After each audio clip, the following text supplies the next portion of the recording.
जनाब स्पीकर, ये जो रात गुजरी है, इस रात हमारी पार्टी तहरीक लबैक के मरकज लाहौर में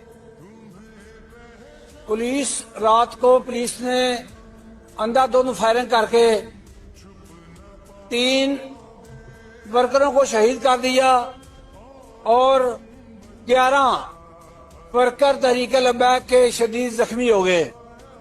जनाब स्पीकर, इनका कसूर सिर्फ ये था कि 10 तारीख को फैजाबाद से अमेरिकन एम्बेसी तक पुरअमन एहतजाज करना था।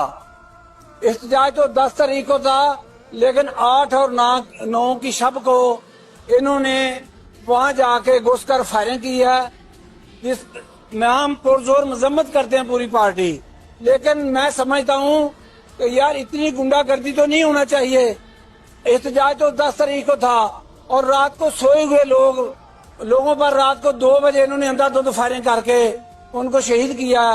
मैं ये पूछना चाहता हूं कि ये किसकी मां पर किया गया है, या आप कोई कमेटी बना दे इस पे, वो कमेटी फैसला करेगी ये वकूआ क्यों हुआ है। ये वजीर आला की नाक के नीचे हुआ सर ये बड़ी शर्मनाक बात है। ये वकूआ किस इलाके में हुआ है जी?